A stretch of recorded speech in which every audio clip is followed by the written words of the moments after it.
Palma. Oh, Oh, that's unfair. And Palma, 7 points in the game. Janelle Fuentes. oh, wow. Delgado takes the shot and knocks it down. J.R. Malonia is open. 3-pointer. Oh, my goodness! Isang jumper by Robin Celis. Caballero has time.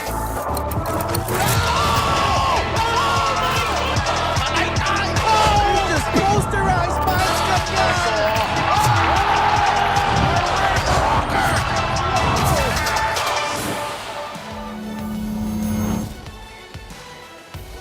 Two games down, one more to go here at the Alonte Sports Arena. Just about a week after our All-Star festivities here in the same venue. We are now in our main game for our Thursday triple header where we will have Janjan Pastias who had a remarkable shooting night sa kanilang huling laro. It was a win against the Manila Batang Quiapo. He will go up against Jmar Gimpayan and the Biñan Tatak Gel. This is an important game for Biñan. Bacolod already out of playoff contention, but they will try to play spoilers to the bid of Biñan to move up in the team standings in the Southern Division. Magandang gabi sa inyong lahat mga kaliga. This is Javi Palanya, joined by Andre Duremdes. And Dre, itong Bacolod, they do have the capability to play spoilers. They've done some upsets this season and they're looking to do that against Biñan tonight. Yes, of course, when you have a team that's not in the playoff contention anymore, you try to spoil the chances of other teams such as Biñan. Another important game here for Biñan with a win today could actually tie Basilan for 6th in the South Division. Yeah, so yan ang gusto talaga nila mangyari dahil ayaw na nga nila dumaan sa play-in because being in the play-in tournament, parang dumadaan ka sa butas ng karayom dun. You're gonna have to play more games and you're gonna have more fatigue on your players. Mapapanood nyo ang Liga ng Bawat Pilipino on our YouTube channel as well as on pusop.com and live rin tayo sa Solar Sports. Let's bring in the third member of our broadcast panel. We have Ms. Gianna Llanes at courtside. I believe you have something for us about Biñan. Yes, Javi and Andre, aminado si Coach Boyet Fernandez na naging mahirap ang buwan ng Agosto para sa kanyang koponan because his team did lose all 4 of their games during that month. Kaya naging malaking bagay daw ang huli nilang panalo kontra Imus in getting his team back on track. As you guys mentioned, Biñan really does not want to have to go through the play-in for the playoffs. Kaya Coach Boyet is doing everything he can to boost his team's morale with the help of KG Canaleta and Mark Pingris. Even though they are off court right now, going through injuries, malaking bagay pa rin daw ang kanilang tulong. On the other hand naman, Poy Actob will be making his return for Biñan today after 3 months out. Sabi ni Coach Boyet, he'll be giving him extra minutes so that his fresh legs can help out the team. Back to you guys. Maraming salamat, G. Well, that's gonna be exciting news if Poy Actob can regale us once again with his high-flying act. But in the previous game for Bacolod, it was not a high-flying act but rather a remarkable shooting performance galing kay Janjan Pastias ng Bacolod. And he doesn't usually put up a lot of points. He's not averaging a significant amount this year para sa kanilang kupunan. But in this game against Manila, he really went off, Dre. Yes, Janjan Pastias played the game of his lifetime, scoring 21 of his 37 points in the first quarter, shooting 13 of 21 from the field, but more impressively, 8 out of 10 from 3, Javi. Yeah, playing more than usual here against Manila. Can he actually make that spill over to this game? That's the question that hopefully Bacolod will want the answer to, and they hope that that answer will be yes para sa kanya. Of course, he'll have a lot of help around him. A lot of the young talent here for Bacolod really trying to make a mark in this league this season. Sa kabilang panig naman, it's Jmar Gimpayan who was awarded the best player of the game sa kanilang huling laro, arresting a 4-game slide for the Biñan Tatak Gel. And once again, Gimpayan coming up with really great numbers on the board and on the glass. Yes, another solid game for Gimpayan. Another double-double for him, 16 points, 10 rebounds, and scoring 13 of that 16 in the first quarter, Javi. Yeah, he did that here in this very venue. That was their last home game against the Imus Brotherhood, where he had 13 of his 16 in the first quarter. He's always going to be a handful, and I'm sure Bacolod has tried to prepare for that. Let's see what Coach Pao Javelona has in store in this game against the Biñan Tatak Gel. Will it be Biñan getting their second straight win, or will Bacolod play upset these guys, Michael Maestre and Pamboy Raimundo, were very instrumental as well para sa Tatak Gel sa kanilang huling laro. Yes, Mike Maestre scoring 12 points and also contributing 6 rebounds. Pamboy Raimundo, on the other hand, a very complete game from him, scoring 10 points, dishing out 7 assists and also contributing 5 rebounds for Biñan Tatak Gel. Well, he's always been very steady, talking about Pamboy Raimundo, samantalang ito si Mike Maestre. He has really gone through the ranks in Coach Boyd's rotation, no? Magmula pa sa time nila sa Pasig City, magmula dito sa oras nila sa Biñan, he has really risen up in terms of playing time para sa kanilang kupunan. Huwag na natin patagalin pa mga kaliga. Let's go to Miguel Berry. Stashes and your Biñan Tatak Gel live on Solar Sports. This is the 2025 Manny Pacquiao's MPBL Season 7. Here are the starters, beginning with Bacolod Tubo Sashers. Starting at guard number 8, John Pasias. Also at guard number 6, Kenneth Malazarte. Playing center number 35, Jeric Villanueva. Forward number 25, Miles Canyal. Also at forward number 10, JC Ajay. The head coach for Bacolod is Pau Abelona. Assistant coaches, Noy Baclao, Emric Sahota, and Briton Abelona. Assistant team manager is Kevin Custodio. And now, mga kaliga, get on your feet, because it's time to meet the starting unit for your Biñan Tatak Gel Beast Motorcycle Tire GameX. Starting at center, number 3, Big Boy Hernandez. Forward number 7, Joseph Peña Redondo. Also at forward number 4, Warren Bonifacio. One guard number 0, Pamboy Raimundo. And the other guard number 22, Carlo Lastimosa. The head coach for Biñan Tatak Gel is Boyet Fernandez. Assistant coaches, Gina Manansala, Gina Manuel, Eliazar Cabutotan, and J.R. Manansala. LGU partner is Mayor Gel Alonte with Ruben Tan and Monjing Talisayo. Let's meet our stars for this game. Bacolod has John Pastias looking to carry on over his hot shooting in this game, joined by Ken Malazarte, Jeric Villanueva, Miles Canyal, and JC Ajay. Sa kabilang panig naman, Biñan will begin things with Pamboy Raimundo, Carlo Lastimosa, Christian Hernandez, Warren Bonifacio, and Joseph Peña Redondo. That's a pretty tall starting unit to begin this game para sa Biñan Tatak Gel and Coach Boyd Fernandez. Bastias earning a starting nod after that explosive shooting performance in their last game against the Manila Batang Quiapo. Malazarte, undrafted in last Sunday's PBA draft. Canyal gets the offensive rebound off the miss. Kenneth drops it off, back to Miles. Napalakas ang tira dun.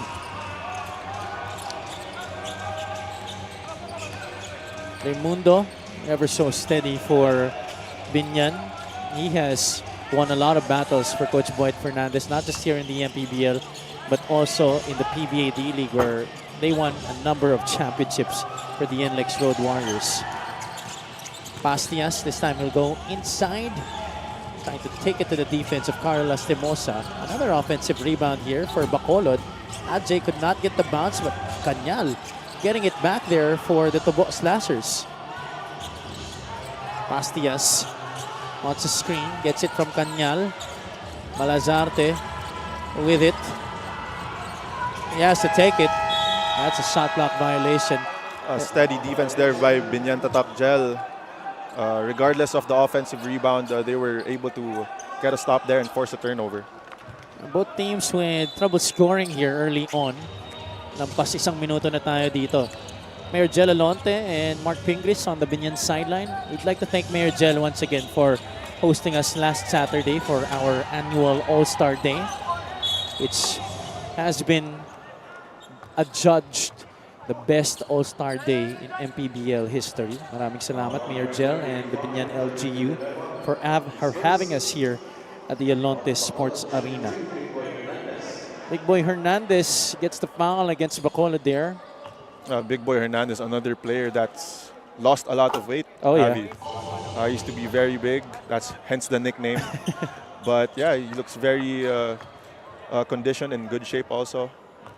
Okay, Richard Tampos yung nakuha yung nickname na yun. Si Richard Tampos medyo marami na talagang nabibitawan ng mga moniker para sa mga players natin. Merong The Sheriff, Dave Ildefonso. Di ko rin alam saan nanggaling yun. Merong The Righteous naman para kay Cyrus Tabi. Yun, medyo alam ko yung background doon kasi for a time daw, laging tama si Cyrus dun sa mga dinidesisyon niya sa court. I think it's that explanation but something to that effect. Yung pala yung story ng nickname ni Cyrus Yeah, Tabi. something to that effect. Kaya daw The Righteous. Carlo Lastimosa, one of the MPBL's deadliest scorers. Doesn't get that shot to go.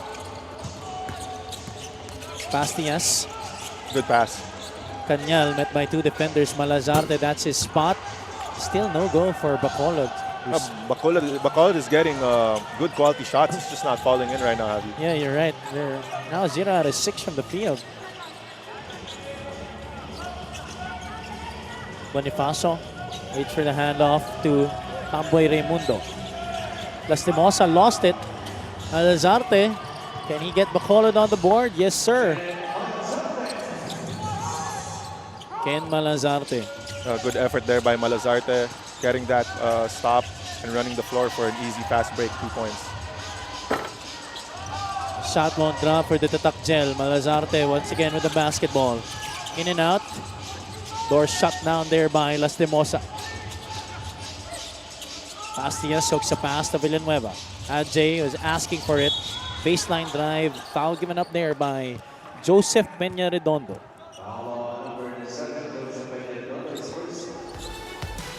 This is our fast break of the game brought to you by Extreme Xbox Personal Karaoke Speaker. Everyday Karaoke. Yeah, good job by Malazarte by denying the passing lane, eventually getting a steal, and then easy 2 points off the fast break.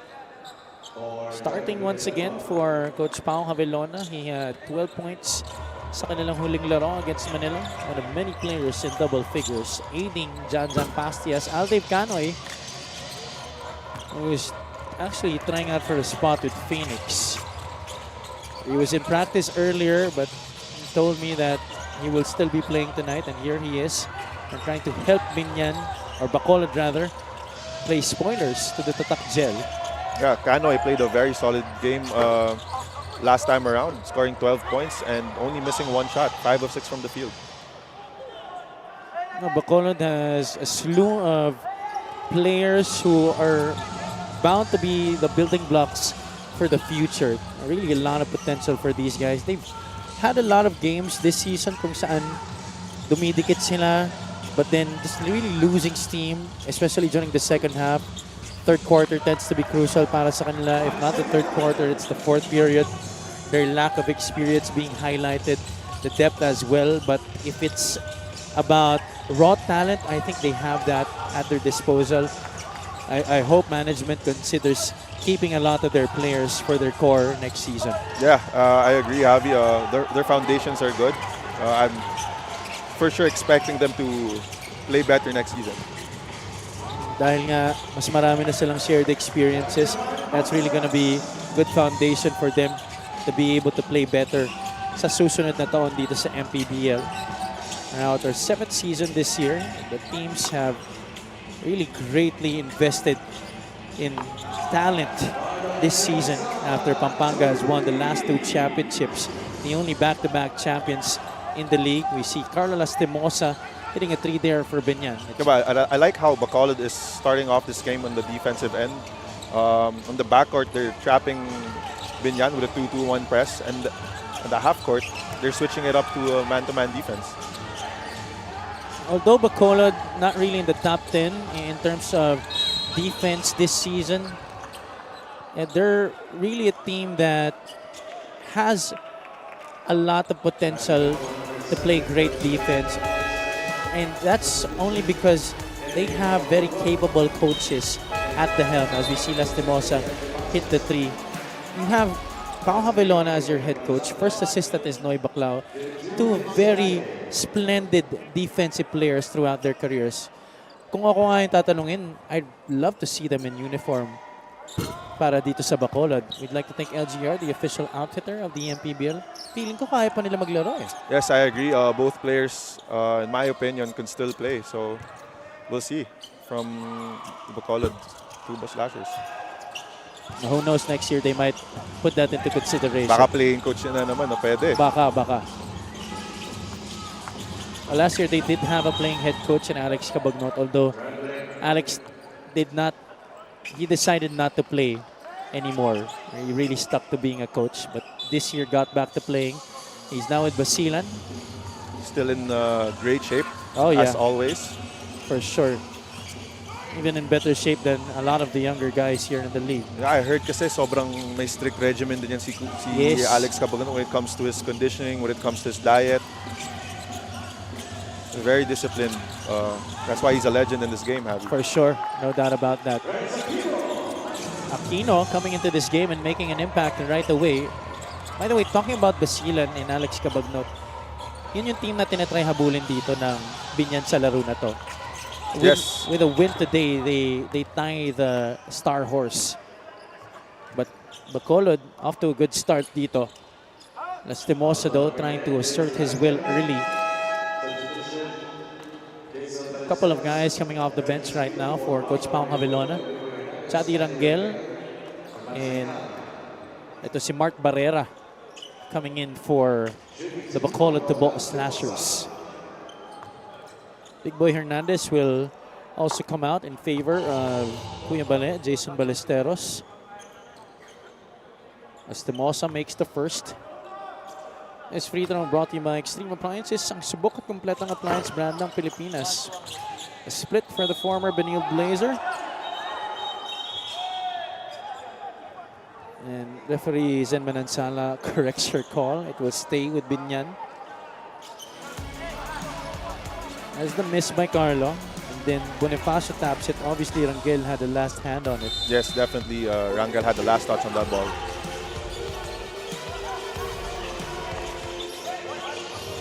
Reversal of roles. Lastimosa gets it at the post. But he's pushed away by Barrera.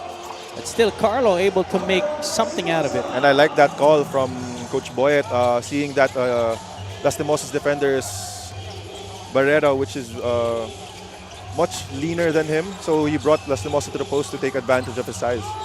Canoy to the corner. The Buzay could not hit.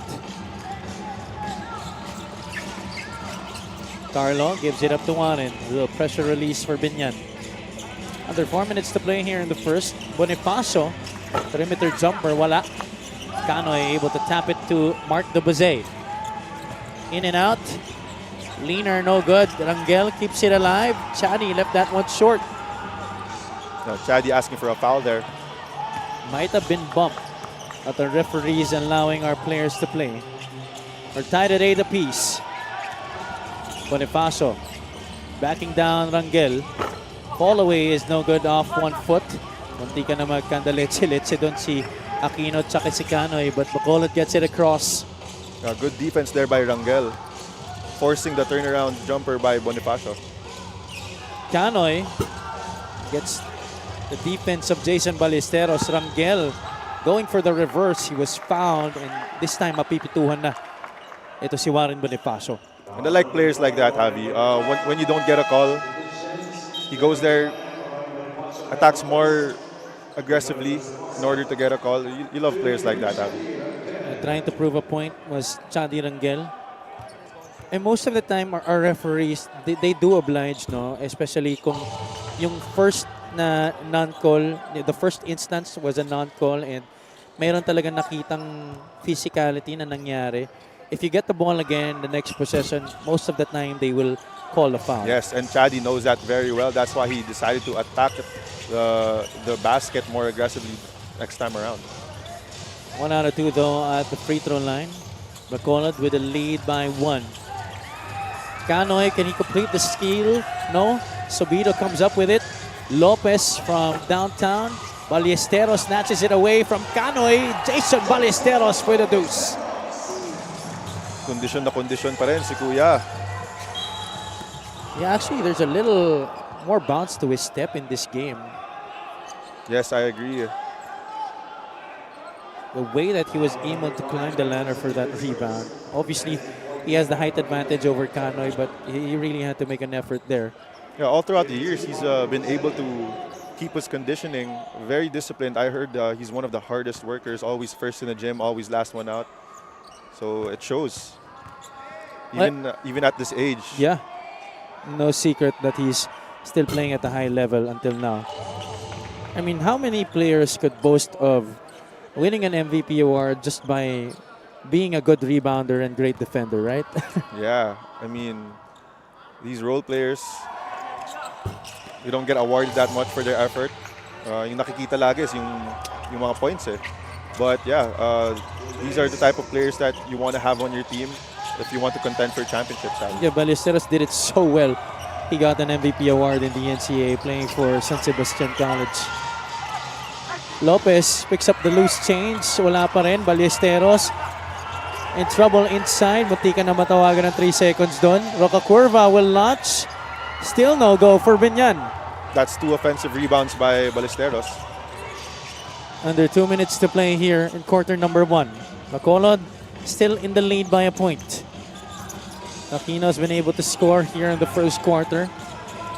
Rangel decides to go backdoor. That's off the foot of Kenny Roca Curva. Good awareness there by Rangel. Seeing the overplay by the defender. And opting for a backdoor pass. 7 on the shot clock for the Tubo Slashers. It's going to be a warning on Coach Pau Havilona and his staff for improper bench decorum. Obviously, hindi niya nagustuhan yun. That's a steal. Subido. Forward to Lopez. What a beauty there. The finish as well. Galing kay Bam Lopez. Yeah, the first 2 points by Lopez. I thought he traveled, but no call by the referee. First 2 points of the game by Lopez. Yeah, could have gotten an extra step, no? Yeah. Dubuze to the left side. Aquino handing it off here to Barrera. Dubuze thought of the shot. Kanoy tried to post up Gimpayan. Fakes out Ballesteros but could not finish at the basket. Gimpayan. Roca Curva was cutting inside. Di nakita ni Jaymar. Gimpayan will take matters into his own hands. And he draws the foul against Mark Barrera. Yeah, it seems Biñan Tatakjal is attacking Barrera. Whoever Barrera is defending, they're letting that player attack. Earlier, it was Carlo Lastimosa. Ngayon naman, si Jaymar Gimpayan. Barrera has the length, but obviously, Biñan, they're confident that anyone he takes on, masuskoran or makukuha ang scoring opportunity ng kanilang mga player. But Gimpayan fails to capitalize on that second free throw. Biñan up by 2. Barrera will try to get 3. That's from the corner. Galing kay Mark Barrera. I love that from Barrera getting scored twice down there on the defensive side. Still very confident. Yeah, what about Bacolod here? They're really giving it to Biñan. That's a shot blocked by Jason Ballesteros. Yeah, the length of Jason Ballesteros. Always a very, very hard coverage for everyone down low. Ball stays with Bacolod, 3.3 seconds. Barrera, pinapahirapan ni Roca Curva, puts it up off the glass. Malakas yan. And that's gonna do it. First 10 minutes of play in the books between Biñan and Bacolod. Does this close game surprise you, Andre? I wouldn't say surprised, but I'm very, very impressed with how Bacolod is playing Biñan right now. Guys like Kenneth Malazarte chipping in with their respective contributions. They let their defense fuel their offense. That has been, I think, one of the difference makers sa laro na to. And they're not afraid to compete in this game. Talking about Bacolod, even though they're the younger team. Bam Lopez had that magical shot right there off the steal. And then Barrera coming up with a three-pointer of his own to make up for some defensive miscues. Lead is 1 for the Tabo Slashers, 14-13 heading into the second.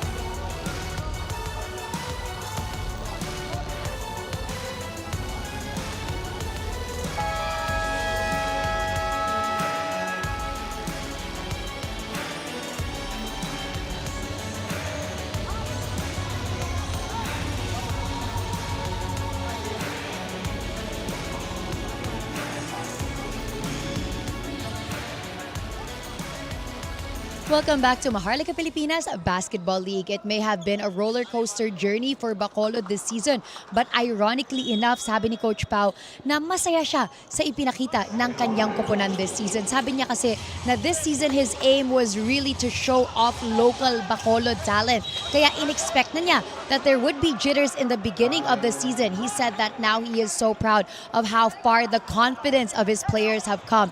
In fact, when it comes to reinforcements for next season, he believes that they don't need any. Gaya nga ng sinabi mo, Javi, he said as much as possible, he wants to keep all of his players right now on the team. He said that he doesn't think that they're missing any players, but instead more experience. Kaya may expect daw natin itong Bacolod team to join different tournaments outside of the MPBL during the off-season. Back to you guys. Maraming salamat, G. Excellent report right there on the Bacolod Tabo Slashers. And that's a very good news for the Bacolod Nons who are really looking for their team to perform better next season. They really have a lot to hope for. The way that they played this season, talking about the Tabo Slashers, I'm sure they've impressed a lot of their fans. Despite the win-loss record, I don't think it reflects the effort that they have put in this year. This is one of the few teams in the league who have a 90% I think na homegrown players dito sa kanilang kupunan. Konti lang dito mga di taga Bacolod. Dubuze with that dipsy-do that wouldn't drop. Biñan is back in the lead. Lopez forced that one up. I'm liking the space from both teams. Yeah, they're really looking to push. Barrera forward to Dubuze. Gets past Gimpayan, blocked there by Ballesteros. But it seems there may have been contact down low. I think that was all ball, Javi. That seems to be the case as well for Biñan. They really jumped out of their seats after that whistle was blown. They vehemently did not like that call.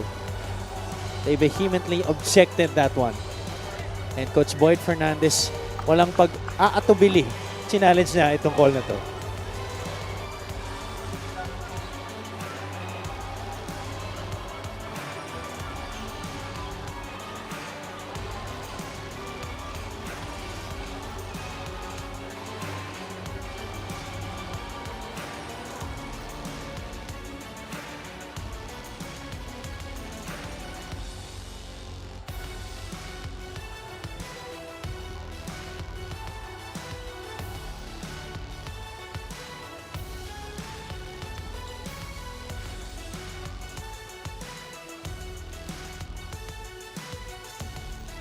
Upon review, the challenge was successful. There is no foul. So it is a successful challenge for Coach Boyd Fernandez and the Biñan Tatakjel. Here's what happened. Dubuze got free of the defense of Gimpayan and then protecting the basket, denying access to Mark Dubuze was Jason Ballesteros. Yeah, the length of Jason Ballesteros, an interior defender. Hard to attack the basket with Jason Ballesteros down low. He has done that for years. And it's no different at this point. Rangel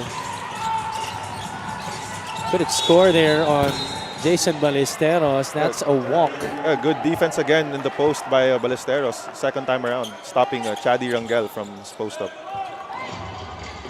Siguro nawala ng konting taas ng talon, but yung depensa ni Kuya Balet talagang hindi mo matatawaran. Nandun pa rin talaga yung instincts. Yes. As long as you have them, hindi na siguro mawawala yan eh. Tapos ngayon with all the experience, ang talino na rin niya lalo sa depensa. Barrera with a high gather in the pass to Sobrevega for 3. Jan Sobrevega, former 3-3 player in Northport, showing off with the first 3 points of his game. You played with a lot of those guys in the 3x3 circuit ring. How important was that experience in 3x3 play to them going back to the 5-on-5 game? Well, actually, Javi, it's 3-3 is a much different game. The transition personally was kind of hard for me. Tingnan muna natin itong 3-point shot brought to you by Extreme One-Stop Shop Appliances. Jan Sobrevega was one of those guys that you played against. But yeah, sa 3-3 kasi it's more of a one-on-one game, puro switch. So transitioning back to the 5-on-5 game, tas full court pa was very tough for me, to be honest. Iba rin talaga kasi yung dynamic, no? Tsaka dun sa 3-on-3. Dito may tigil yung laro eh. Yes, very tiring, and you play almost 3 games a day as well, so it's very much more tiring compared to 5-on-5, in my opinion. But are there any parts of the 3x3 game that you think helped in you coming back to 5-on-5 or wala talaga? Oh yes, of course. For me, it's yung off-ball movement, pati yung mga defense pagdating sa mga switch, pagdating sa mga coverage. Definitely helped a lot. Sobrevega trying to translate that into the 5-on-5 game. He's had a rather remarkable season. He's had a slew of great games this year. Yes. I think he can do more. Yes, Sobervega's another streaky scorer. Once he gets first shots to go in, dun nagsisimula yung rhythm niya. Just like that guy, Bam Lopez, had a great game recently. There's a player on the floor. Miles Cañal, I think he was hit. I really feel for Miles Cañal this season. He's been at the receiving end of hits, of a poster. But despite that, no, he still comes out every game and plays hard. Yes, that's an attitude of a good player. No matter what, you still play hard. You still play to the best of your abilities. Oh, that's a hit by Gimpayan. Kitang-kita yan. Huling-huli. Was that a close fist or no? It looked like a close fist, but I don't know. Definitely it was a hit. There definitely was a hit, but I don't think they're going to call anything.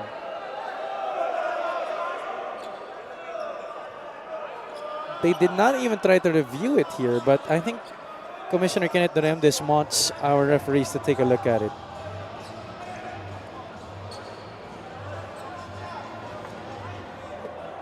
Yeah, definitely. It looked like a close fist hit from Gimpayan. Gimpayan says, wala naman akong ginawa eh. He's asking for a flop. He thinks it's a flop, but I don't think the replay lies there, Dre. We saw it with both our eyes. Kung hindi man close fist, merong wind up eh. Yes, for sure. Has to be some sort of call here. Coach Boyd Fernandez waiting patiently for a call to happen.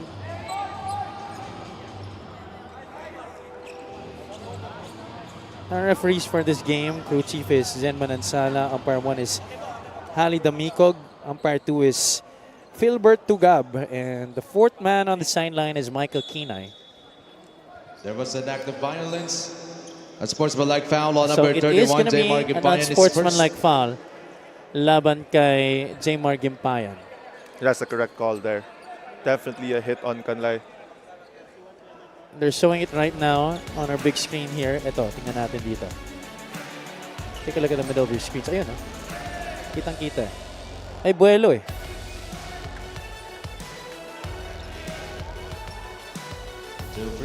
I don't think it was a close fist. I think it was the forearm or the elbow na tumama. But yeah, definitely a hit. So kudos to our referees for reviewing it and calling it. Cañal, only a 52% free throw shooter this year. By the way, we'd like to get this out of the way. We want to greet happy birthday to Janice Bernardo from your brother-in-law, Charlie Llanes. Happy birthday to Ferdy Mercado. And happy birthday, siyempre naman, sa ating kasama na si Ken Pangilinan. Happy birthday to everybody else celebrating their birthday today. So far, the score is 20-18. PJ Insa is in the game, loses it momentarily. Sobrevega left wide open.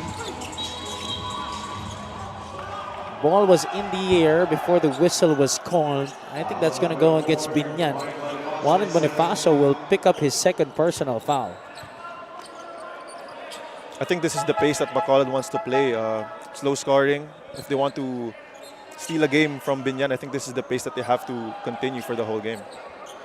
Happy birthday rin pala kay Sir Charlie Uy, ang ating genset operator. Daming may birthday ah. There's gonna be a review here. This is going to be another challenge for Coach Boy. At successful yung kanina, yung supposedly foul kay Jason Ballesteros.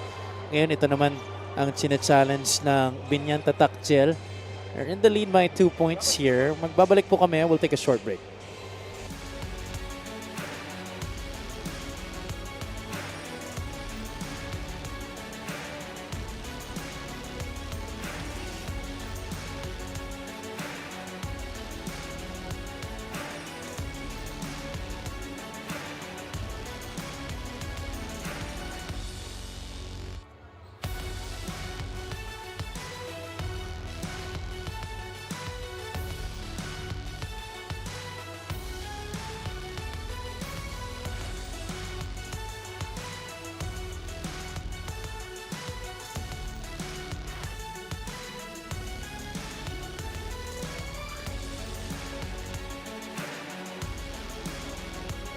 Upon review, the challenge was successful. There is no foul, resulting in a jump ball. So, back-to-back successful challenges para kay Coach Boy Fernandez. That's gonna be it for his challenges in this game. Pero pareho yan successful para sa kanya. There's no foul on Warren Bonifacio, but Bacolod keeps possession. And they gotta stop talking about Biñan. Sobido manning the point guard spot here for the Tatak Gel. Napahirapan sa dito ni John Sobrevega. There's a foul away from play. It will go against Miles Cañal. No, Jeric Villanueva actually. JC Anjay magbabalik dito para kay Mark Barrera. Baseline throw in for Poy Poy Aptub. Lopez, corner pocket three. Short. Good baseline play there to get an open three by Lopez. Sobrevega passes it off to Cañal. Dangerous pass to the corner. Hindi nasalo doon ni PJ Insa.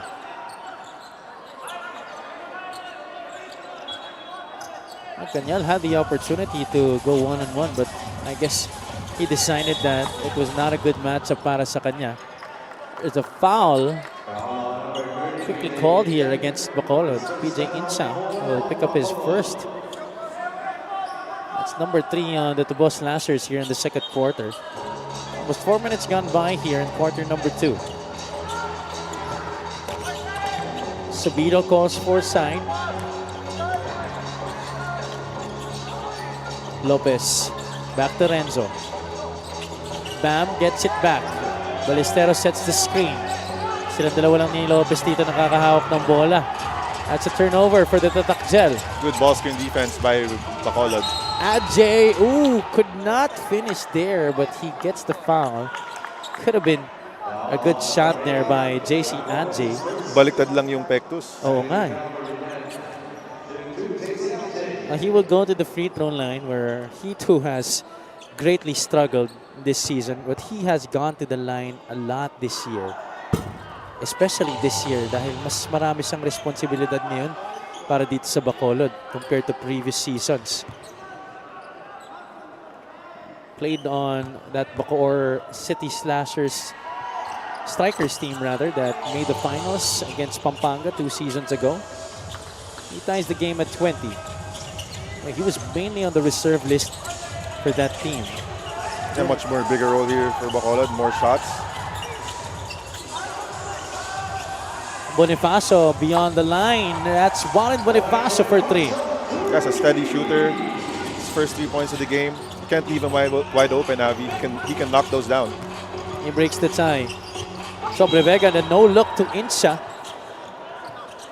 PJ falls down to the floor. Pero may pito laban sa Biñan. That means 2 shots coming up for PJ Insa.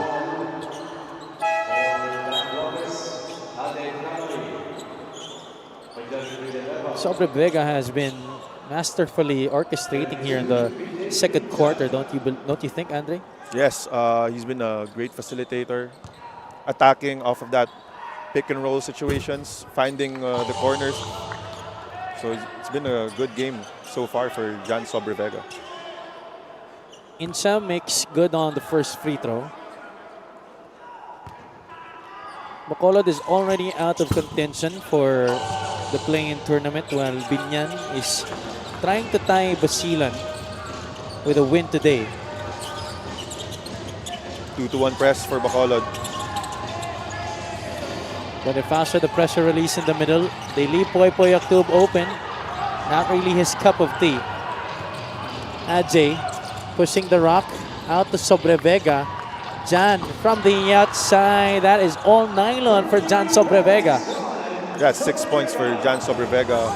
Already hitting 2 threes in this ball game. He only shot 1 in that game against Manila.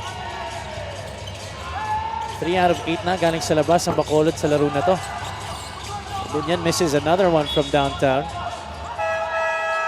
Ball will stay with the Biñan Tatak Gel.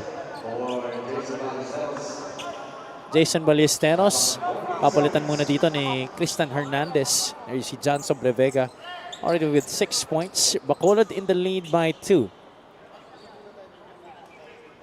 4 minutes and 28 remaining here in the first half. What a big man duo right now with Bonifacio and big boy Chris Hernandez down the block. And 2 of the best young big men we have here in the league. Insa to the left side. Canoy gathers, almost walked. That's 2 points para kay Aldave Canoy. 27-23. 9-1, also the first time in this game. Launches from the outside off the heel. That's his game, deep 3-pointers.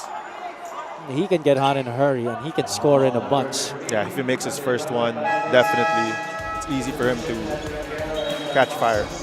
This is our fast break of the game brought to you by Extreme Explain on-the-go speaker. Take your music anywhere. Was able to collect himself just in time there to si Aldave Canoy. Yeah, good body control by Canoy. Finishing despite the contact. Bonifacio at the line makes the first. And Bonifacio slowly making himself well acquainted with the system here at Biñan after being traded for Christian Fajarito from the Pasay Voyagers. Bacolod will burn a ceasefire here. They're up by 2 points under 4 minutes to play here in quarter number 2.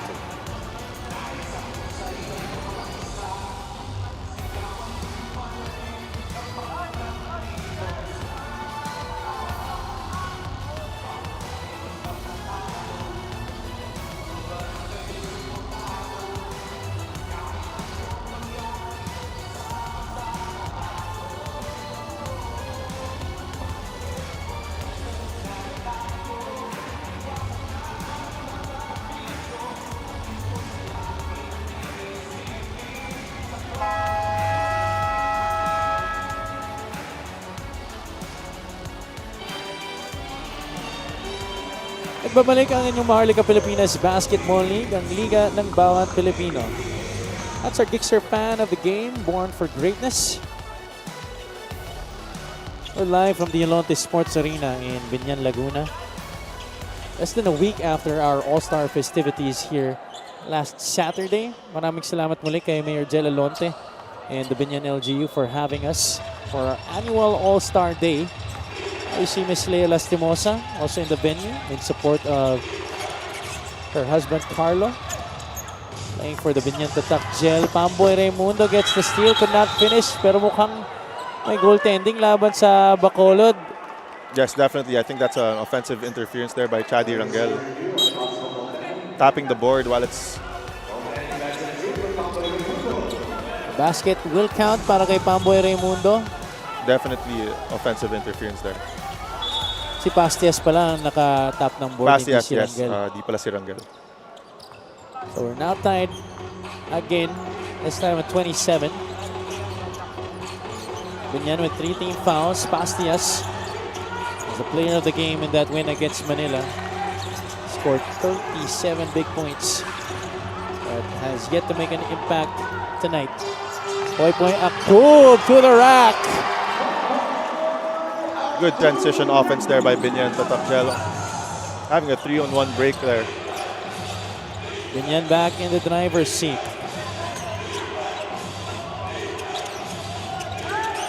Pastias almost trapped there by the defense of Biñan. Canoy with it right now. He has a speed advantage here against Bonifacio.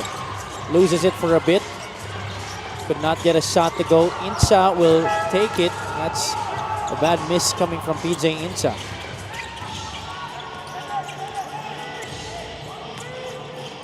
Raimundo sets it up.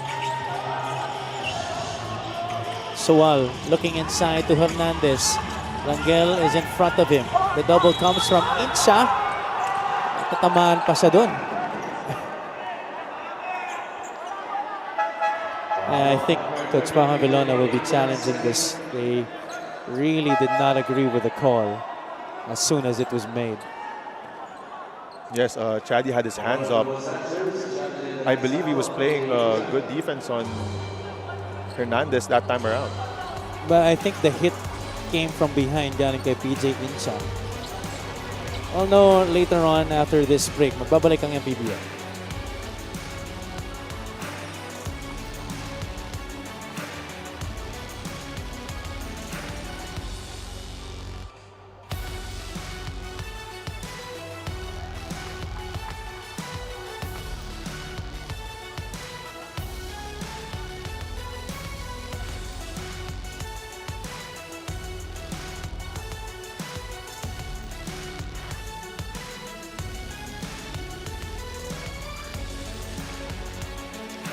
Upon review, the challenge was unsuccessful.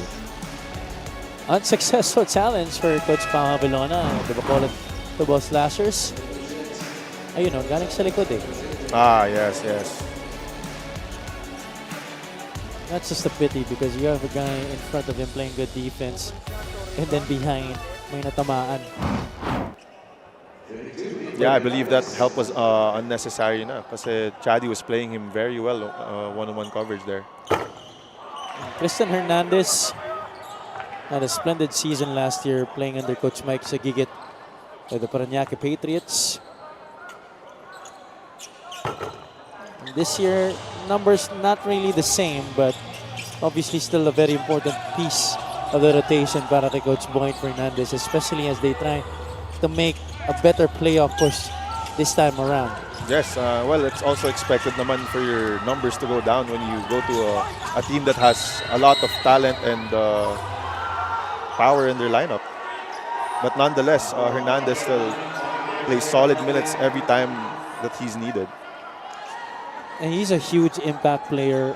He does not need to score, but yung kanyang defense, tsaka the way that he's able to get into the heads of a lot of the opposing players, it really helps Biñan a lot. Yes, I agree. Another underrated part of Fernandez's game is how he can have a mental edge over his opponents. And here, he's able to get position right there on the right side. Mark Dubouzet is arguing na nahulog lang naman siya. Yeah, 5 That's points why there. he was at the line. He's made a living at the free throw line tonight. Here in the first half, talking about Big Boy Hernandez. Malazarte walking a tightrope there. Hirapan ni Ryan Sual. They go backdoor to Adjay, but he steps on the baseline. A series of errors ensued here for the Bacolod to slashers, Andre. Yes, this is where Biñan can break the game wide open. Their defense is giving Bacolod such a hard time in their offense.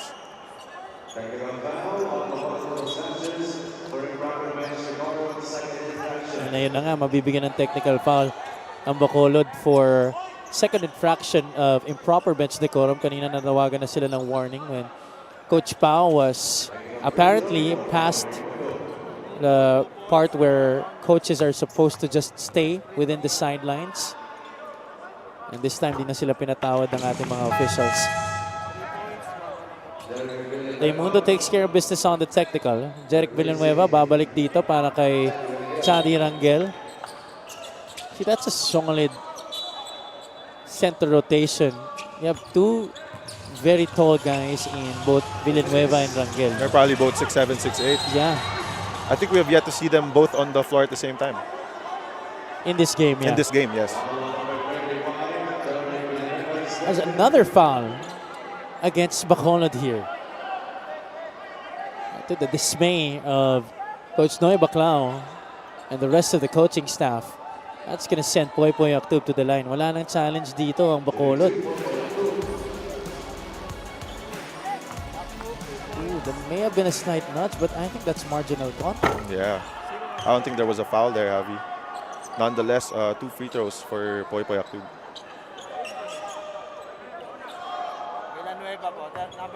Actub missing on the first free throw. First game since sitting out for 3 months. Ito si Poy Poy Actub. 1 out of 2 on that trip to the free throw line. 3 points so far in this game. Duboze finally gets a whistle itong Bacolod. Si Raimundo di rin makapaniwala. Wala na silang challenge. Here's the crossover, the blow by. That looked all ball, Javi. Yeah, that looked like it was all ball. Kung may foul nga na may tatawag, I think it should have been on Suwal. And Duboze, nonetheless, takes care of business on the first free throw. There you see his averages this season.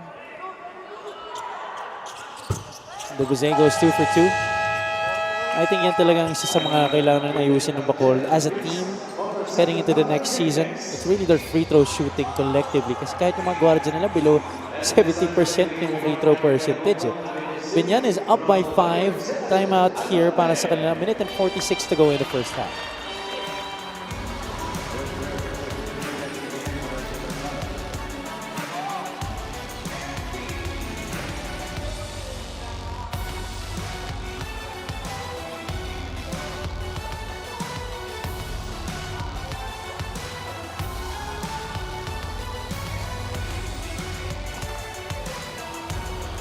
Pinoy Sakuragi and Mayor Jalalonte having a nice conversation on the sideline there. And we have our VIP row.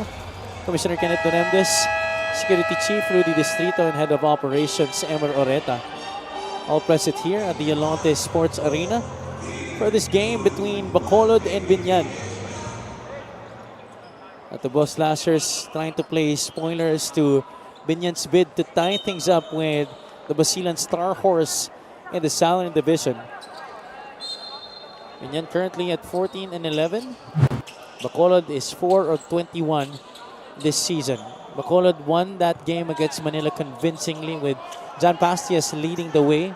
He had 8 of the 16 3-pointers for the Tabos Slashers sa laro na yun. Coach Pao Javelona not really happy with the officiating here in the second quarter. His team has gotten a lot of questionable calls in this period. They're only down by 5 here. Hernandez against Villanueva. Bacolod opting for a 2-3 zone here. Switching it up. Actub, the drop-off, finds Christian Hernandez. Has his tongue out after that shot. Yeah, 7 points in this game. 36 to 29. Both teams in the penalty. Lead is 7. Yan ang hinahabol dito ng Bacolod. That's off Malazarte. And he tries to complain still. It has to be Biñan ball. Yeah. I was definitely off Ken Malazarte, but it seems referee Michael Kinay says that it will be last touch on Biñan. Mukhang galing sa tuhod talaga ni Malazarte dun. Yes, definitely.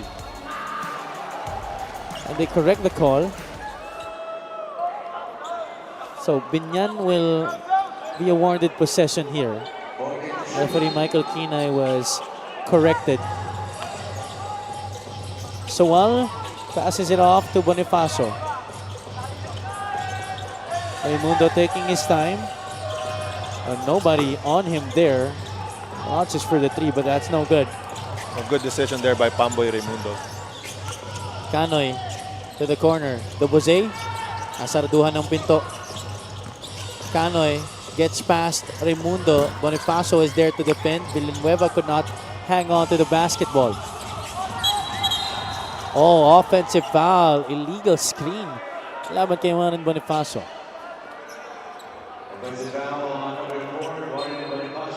I think he stood up straight up.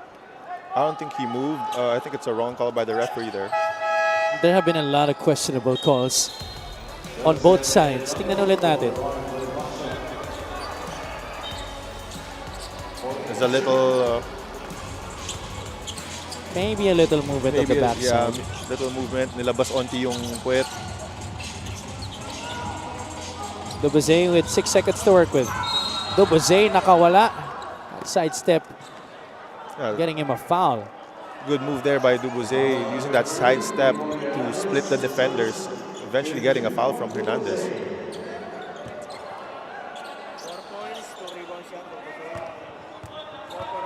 Mark Dobose currently with 4 points. Perfect from the free throw line. There's all of his points from the free throw line. Aggressive attacking, getting fouls, getting easy baskets. Bacolod shooting at a respectable 71% from the free throw line sa laro na to. They were 10 out of 20 against Manila. 2 for 2, still perfect for Mark Dobose. Yeah, 6 points, all from the free throw line for Dubuze.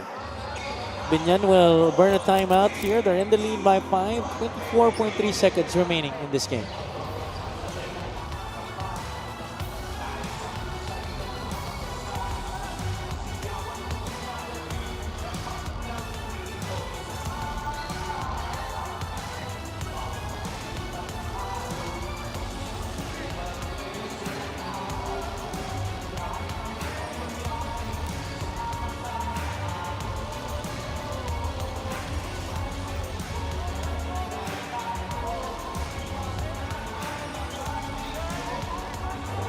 Captain Hook, Mac Cardona, not suited up for this game para sa Biñan Tatakjel, but he is on the sideline para sa kanila in support of his team who will be facing Zamboanga on September 16.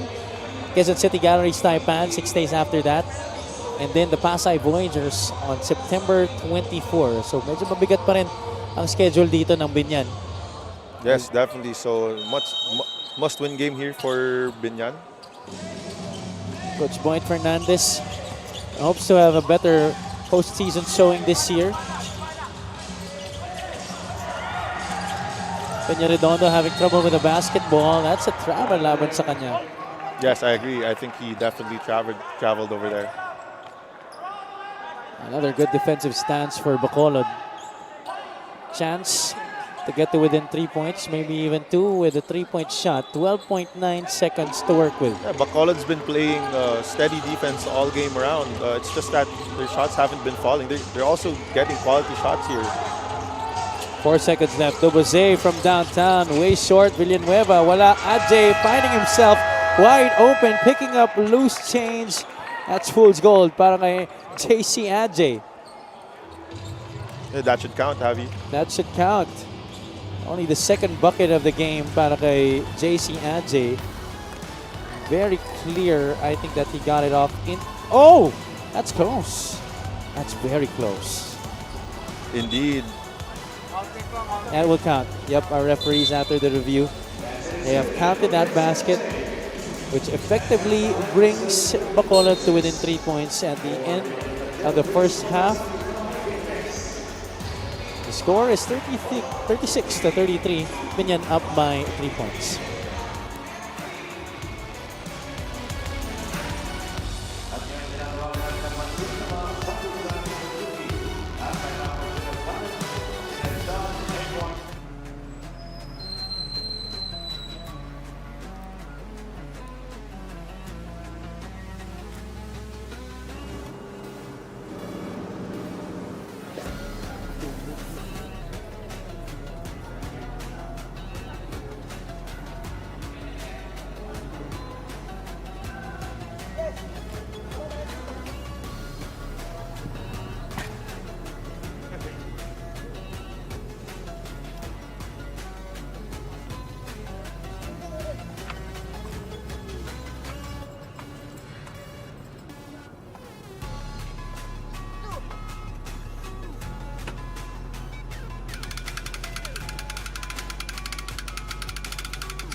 Let's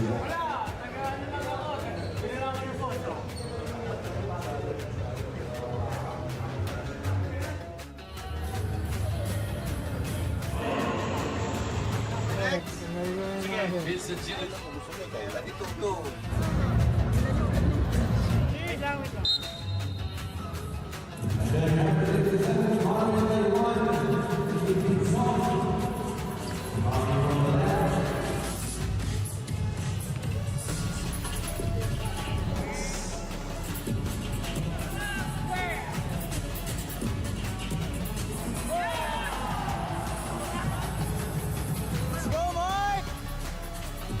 Let's go, Mike!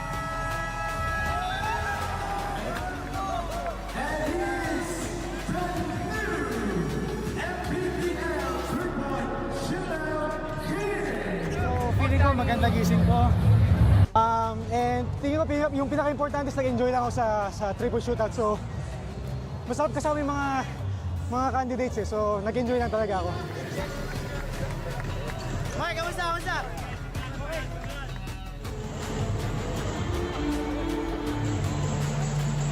Basilas, Ramadan, Risers, Kabay, Coast, Assistant Coach.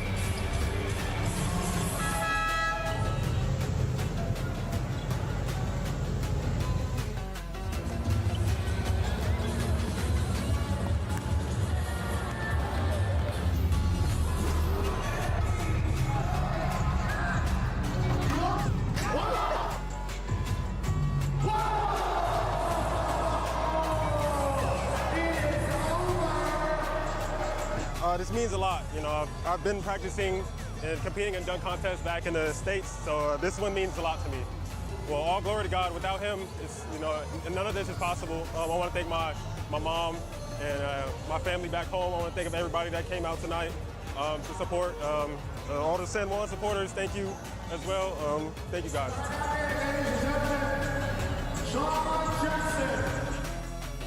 Speeds, skill, and swagger combined.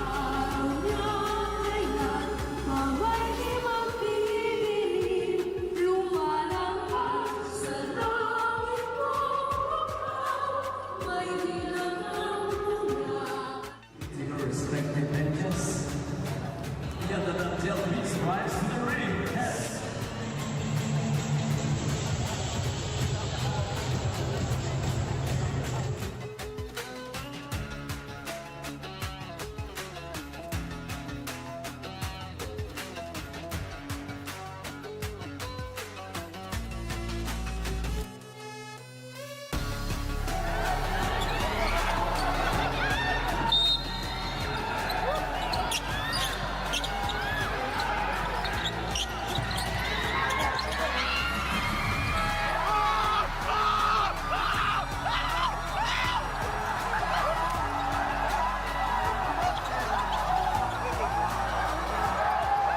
Well, what can we say? We all witnessed the best ever All-Star in MPBL history. No, napunta tayo dun sa last shot. We thought that it was the last shot of JC Marcelino already. Pero after the timeout of the South All-Stars, nagkaroon may isang play. And it's a winning shot from Eric Camson. It's a great weekend for all of us. Siyempre, masaya tayo lahat. Napasaya natin mga fans. And thank you sa mga sponsors. Thanks sa mga fans, players, executives, and most of all, sa ating big boss, Senator Manny Pacquiao. Thank you so much, boss, sa support.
Halftime now between the Biñan Tatakjel and the Bacolod Tubo Slashers. The score is 36-33, and the Tubo Slashers really being able to keep in step here with Biñan in the first half. You look at the numbers here, Andre.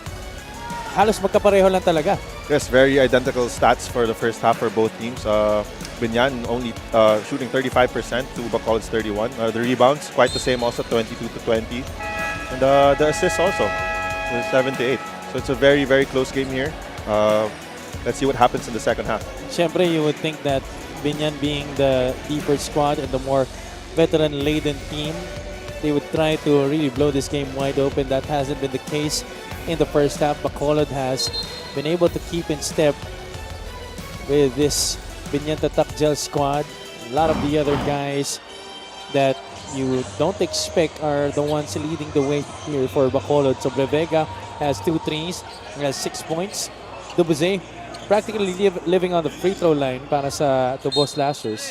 Sa kabila naman, Christian Hernandez ang nangunguna para sa Tatakjel.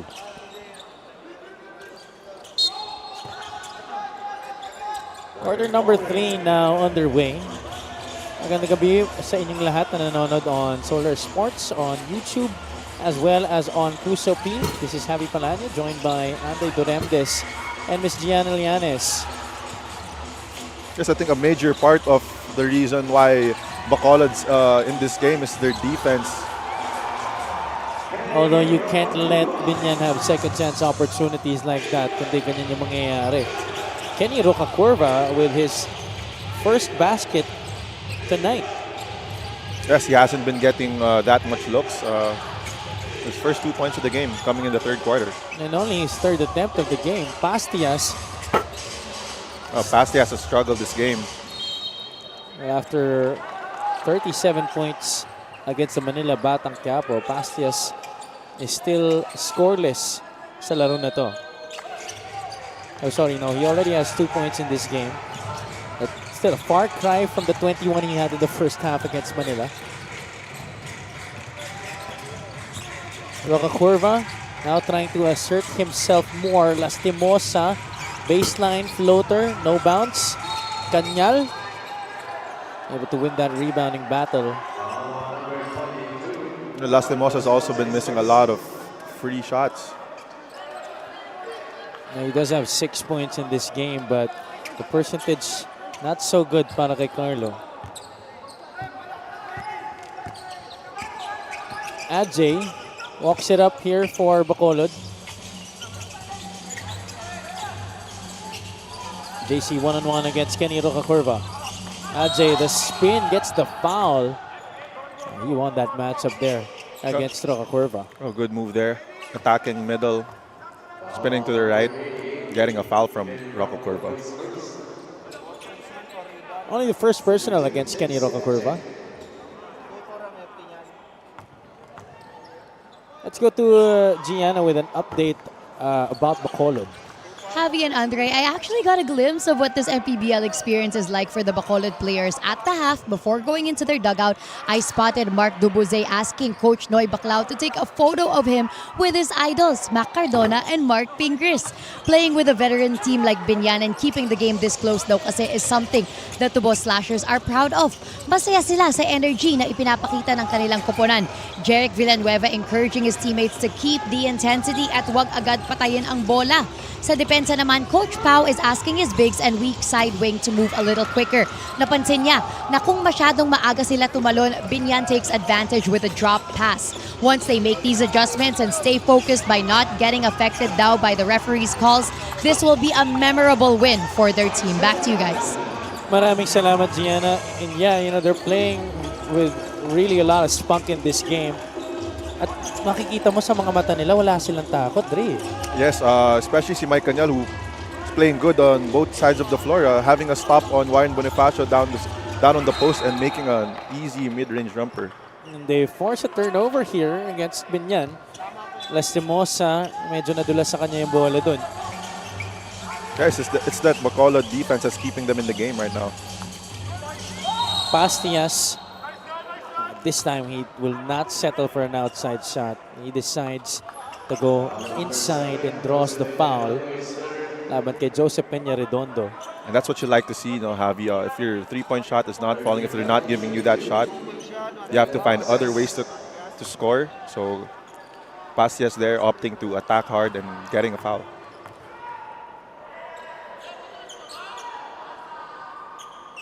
We'd like to thank LGR, the official outfitter of the MPBL.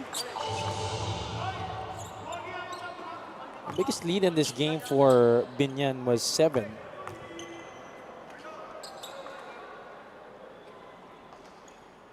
At Bacolod now within just 2 points after that miss by Pastias.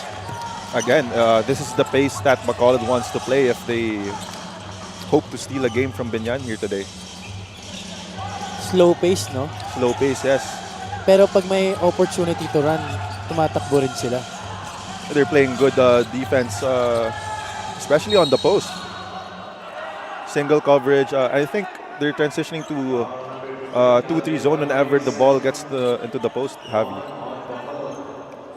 Coach Pau Javelona, obviously, still a lot to learn in his coaching career. A new coach here in this league, but he welcomes this opportunity, especially because it's representing his hometown, sila ni Noy Baclao and a lot of their players here on this team. A golden opportunity to really raise the brand of Bacolod basketball. Yes, definitely. But there, Warren Bonifacio gets the better of the Bacolod defense. Yeah, 7 points for Warren Bonifacio, coming off an easy pass from Pamboy Raimundo. Pero ang importante lang naman dito, Dre, para sa Bacolod, na wag lang sila magpapatambak talaga dito. They should try their best to really keep this game within a manageable distance. You don't really need to be in the lead, but of course that would be better. That would be more ideal. Yes, the main thing right now is to keep the game close until the dying minutes of the fourth quarter. And yun, if they're able to do that, it's maybe really possible for them to steal a game here in Biñan today. Pastias back at the free throw line. He was 1 out of 2 earlier. That's what he needs to do.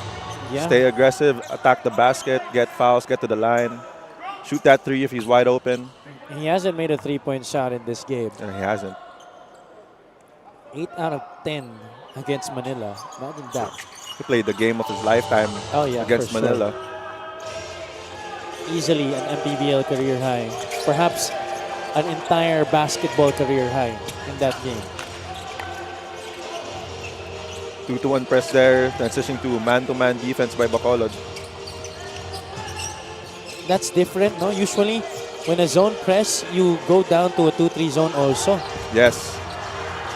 Well, there, Peña Redondo receives the loose ball.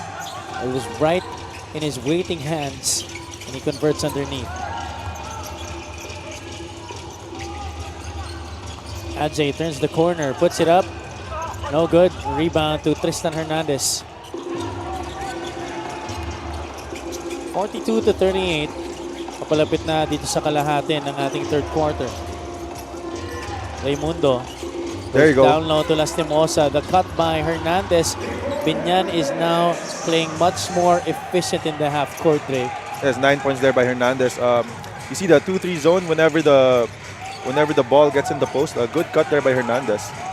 Ano sa tingin mo yung naging iba dito para sa Biñan here in the third quarter? I think they've just adjusted to the defensive schemes of Bacolod. They know how to counter certain defensive schemes. So, good halftime break there by Coach Boyet. But a good shot right there by Malazarte. Not the best shot selection, but definitely a good shot because it went in. Yes, a basket is a basket, nonetheless. Lastimosa missing another one on the baseline.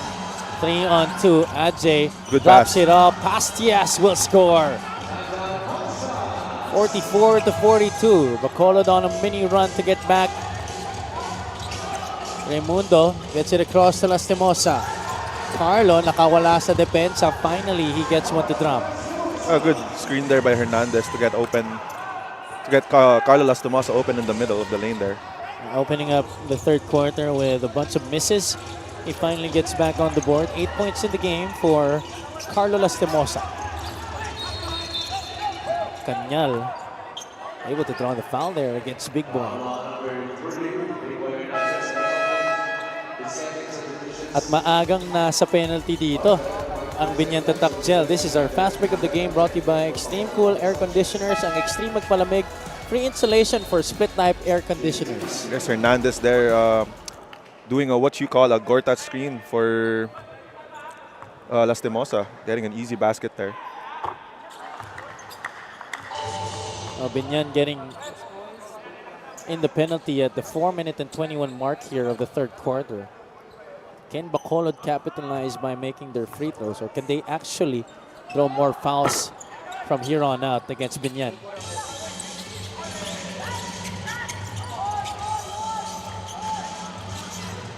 Roca Curva. Passes to Peña-Redondo, top of the circle 3. That's off the back iron.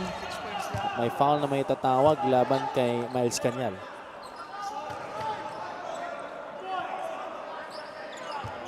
Quite the battle underneath between Big Boy Hernandez and Miles Cañal.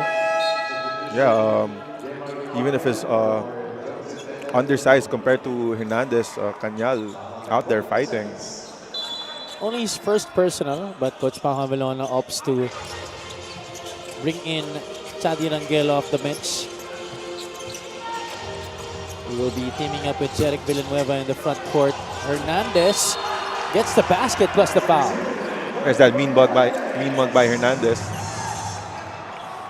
He now has 11 points. He's been having quite the quarter here in the third, talking about Big Boy Hernandez. There you go, crashing the offensive board, getting a foul too. Yan nga sana yung iniiwasan na mangyari ni Coach Pao Javelona, kaya niya pinagsabay itong si Chadi at si Jeric. Yeah, but the effort by Hernandez shows, even if there's two bigs there, able to get the offensive rebound and the end one. Lead back up to 6, 49-43. Upo muna dito si Jeric Villanueva.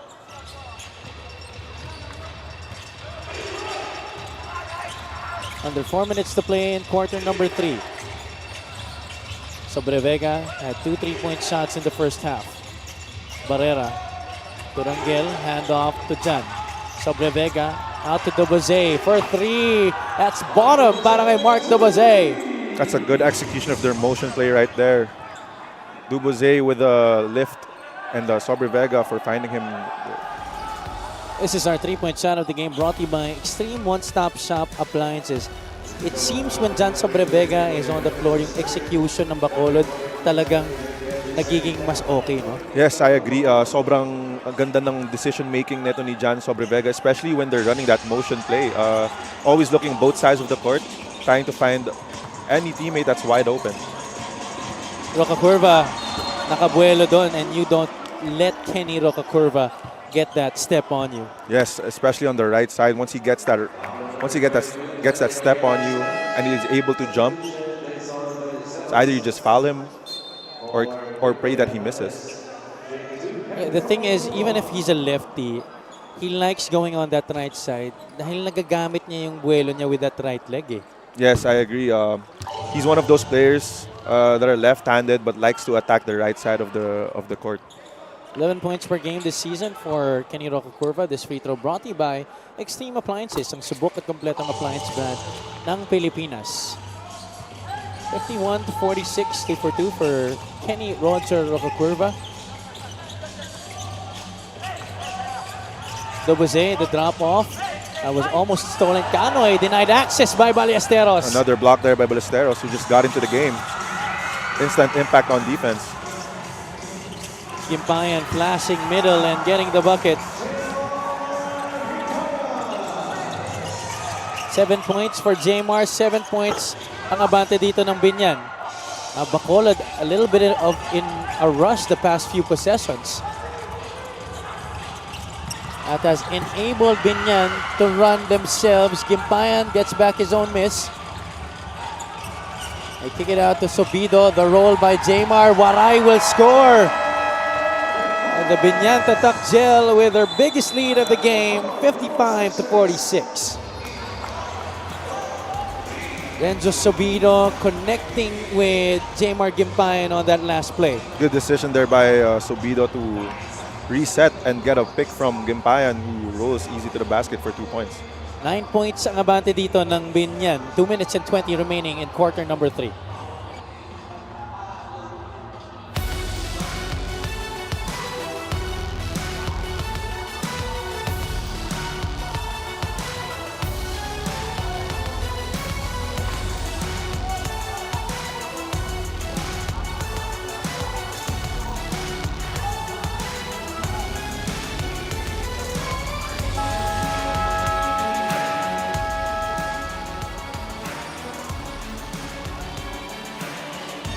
Back here inside the Alonte Sports Arena in the City of Light, Biñan.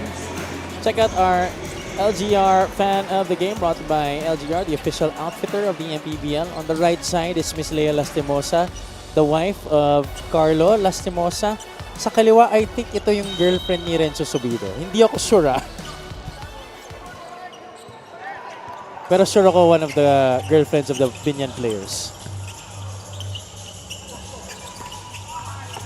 After timeout, Bacolod has Sobrevega, Adjay, Dobose, Barrera, and Cañal on the floor.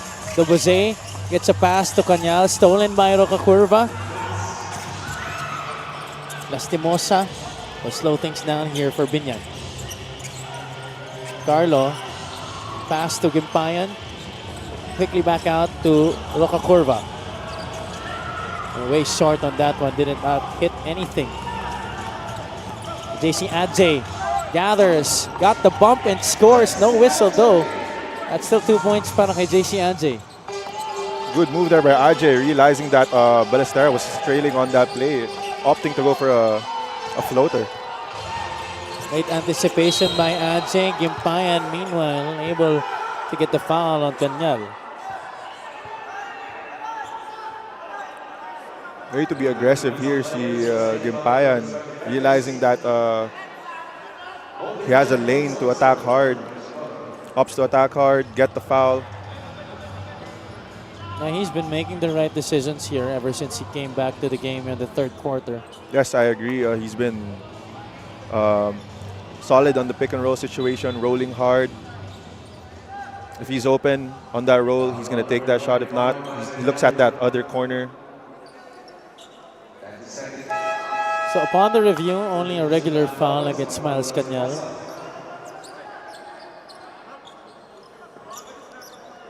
So 2 free throws here para kay Jmar Gimpayan. 16 out of 24 from the line is Bacolod. Biñan is 17 out of 21. Andre, you had the chance to play against Gimpayan. Describe his motor when he's on the floor. Oh, Gimpayan's a type of player that doesn't get tired. Expect him to always crash the board. Expect him to always be there, especially on the ball screen defense. He's very good. He can switch from 1 to 4, in my opinion. So it's very, very tough to play against a player like Gimpayan. And he may look like he's thin, he's lean and lanky, no? Pang tigas ng katawan niya. Oh, he's very strong. It doesn't show. He look, yeah, as you said, Javi, he looks like a very lean, lanky player. But once he gets that forearm on you, parang bakal din yung forearm niya ni Gimpayan eh. Imagine going up against players who are heavier than him. He doesn't budge. Yes, exactly.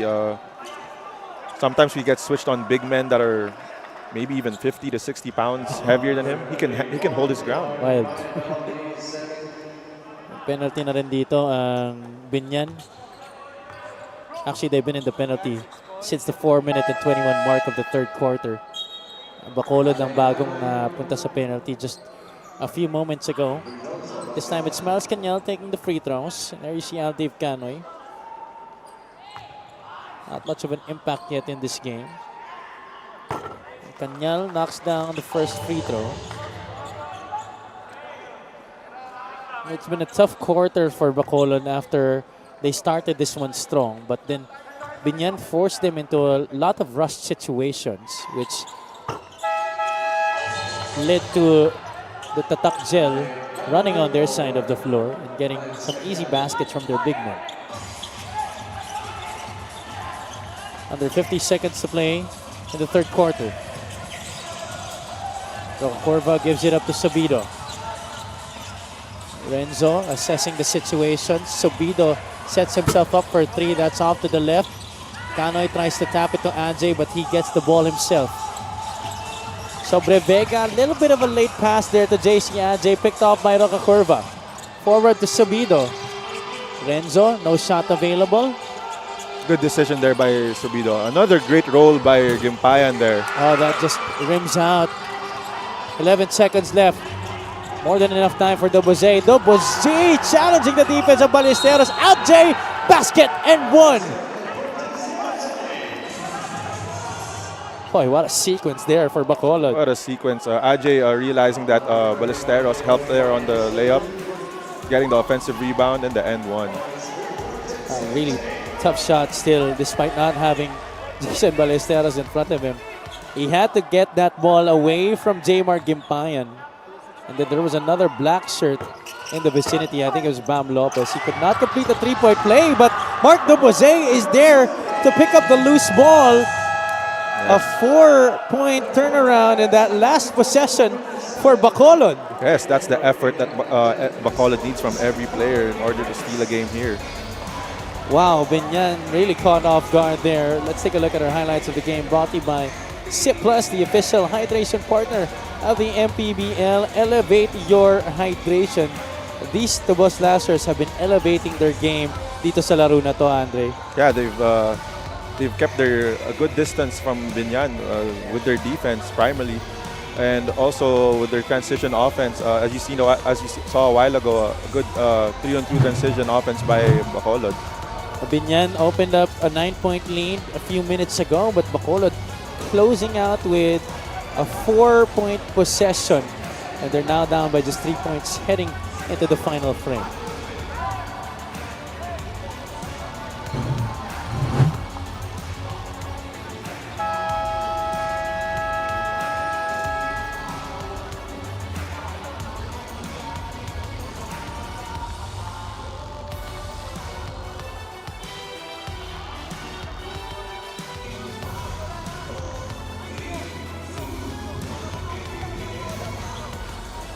Up next for the Bacolod Tubos Slashers, 3 of their remaining games this season, Bataan, Cebu, and Rizal.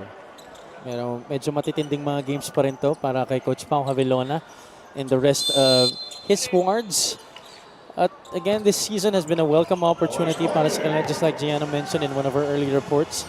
And Coach Pao and his staff are very proud of the way that they played, although the record doesn't really show a lot of success, but I think they've made a lot of ground just by playing hard game in and game out. Yes, and of course, syempre kahit they're not in the playoff contention anymore, it's also good to finish the season strong in order to start the season, the next season on good terms. Oh, build momentum ngayon pa lang, no? Yes. It could be a very good way for them to improve. And it was mentioned also that they do want to keep actually all of their players kung sila daw masusunod eh. They think that these guys will be ready to compete better next year with the shared experiences that they've had this season. Yes, and I think that's also a good decision if they keep most of their players, especially with all the chemistry they've already built up this season. Tubuzay, crossover in the lane. Biñan has really committed a lot of fouls. Smart move there by Dubuze with a cross, left to right cross, and then using his body for contact, just fishing for the foul.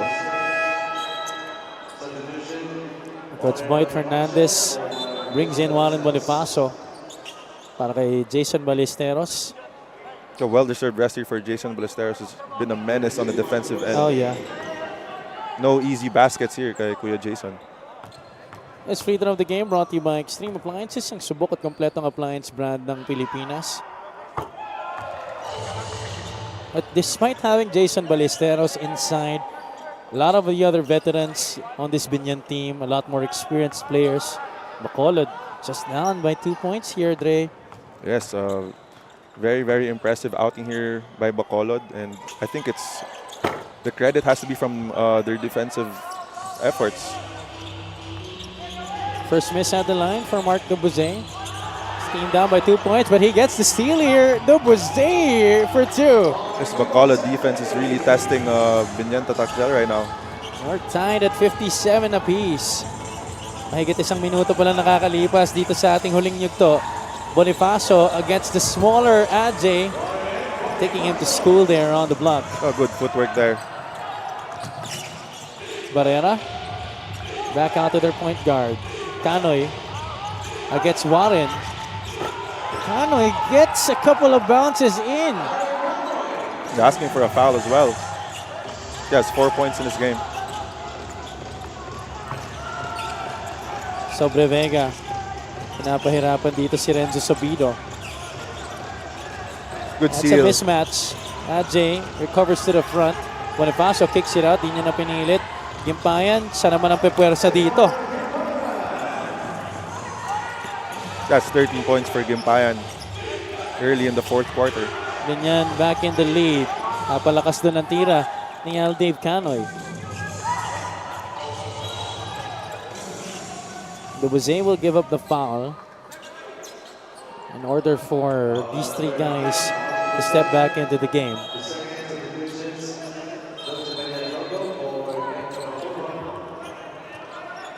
EJ Insha, Miles Cañal, as well as Renz Aquino checking back into the game.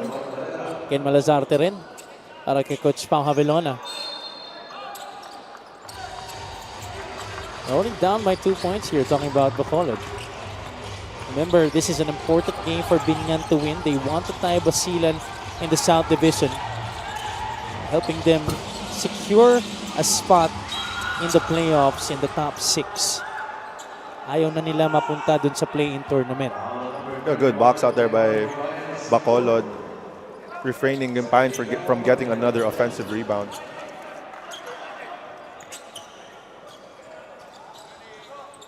The Boslashers with a chance to tie things up or maybe even take the lead with a 3. Balik dito si Big Boy Hernandez, who had a solid third quarter para sa Biñan.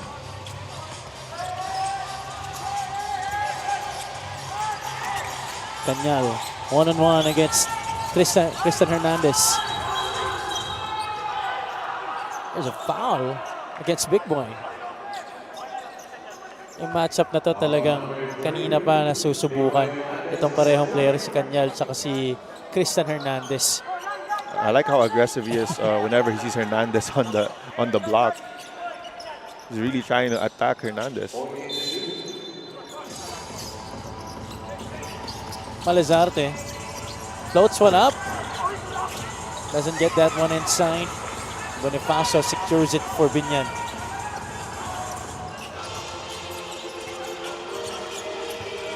Peña-Redondo starting the offense here. They go to Bonifacio. Cañal on him.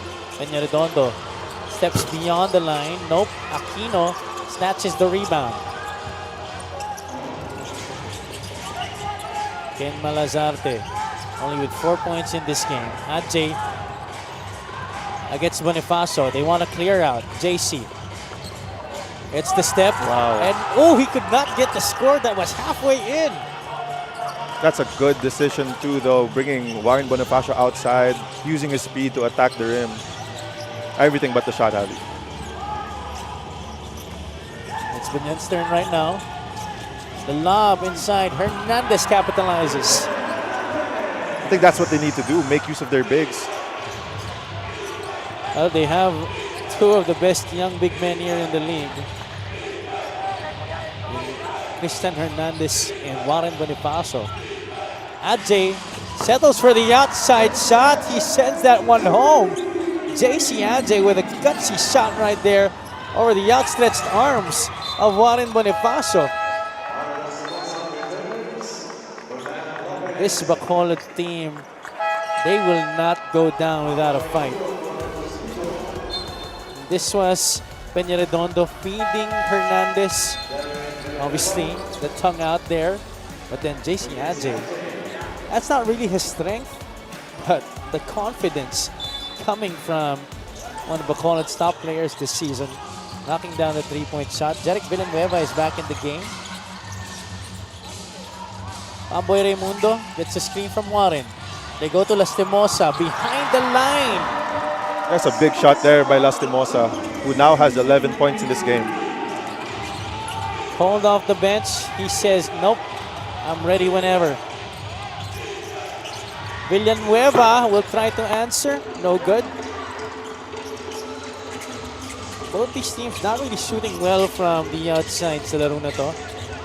Biñan only with 3 makes. Bacolod has 5. Far cry from what the Tobos Lacers had against the Manila Batang Quiapo. And they had 16 threes in that game. Alzarte will be called for the personal. Kanyal, papalitan dito ni Chadi Rangel. Coach Pao Avellona going back to his Twin Towers combination in the front court. And I like how Coach Pao Havillona is rotating their bigs, always keeping fresh bigs on the floor as well. A good observation. And they keep fronting Big Boy Hernandez, and he has always had the antidote to every defense against him. They cannot keep letting Big Boy Hernandez seal down low. Talagang pinapasaya niya yung mga teammates niya pag nasa sahig siya. No? Apart from his good play, yung kanyang antics, talagang natutuwa yung mga teammates He's niya. also an entertainer. He is. He is a showman. Christian Hernandez with a chance for one more at the free throw line. Lampas na tayo ng 5 minuto dito sa ating fourth quarter. Biñan with a 6-point lead, 68-62.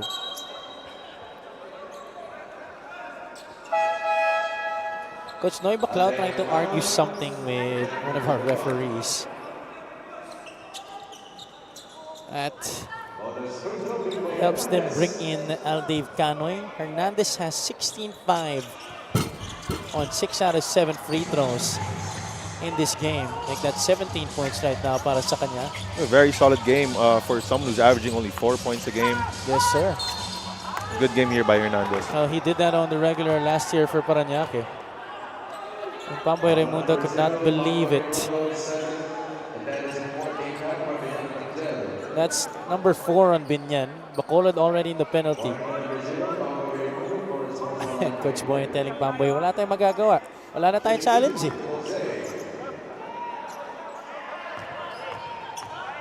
Used 2 of his challenges in the first half.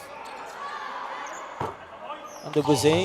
I'm not a fan of that, Javi. I've always believed that you should always keep one challenge. Yun na nga eh. Especially on a close game like this, you might need them at the end of the game. Yes, sir. Because you never know how the calls might not go in your favor. Exactly. Duwazeng capitalizes on the opportunity at the free throw line. 16 and 4 sa laro na to. 9 out of 10 from the free throw line for Mark Duwazeng. Well above his average of 10 points per game. Lastimosa being pressured here by Malazarte. Carlo isolated against Ken. Lastimosa Could not move him. Lastimosa will get the bucket to go. That's a veteran move right there. When the defender is being aggressive, Lastimosa used the spin and the floater to get the foul and the end one. That's a great move of the game. Born for greatness. He could do this in his sleep. Talking about Carlo Lastimosa. Nakain na. Maraming mga showman dito sa Biñan. It's a good fourth quarter here by Carlo Lastimosa, who already has 5 points in this quarter alone. And make that 6. Lastimosa makes it an 8-point lead again for the Tatak Gel.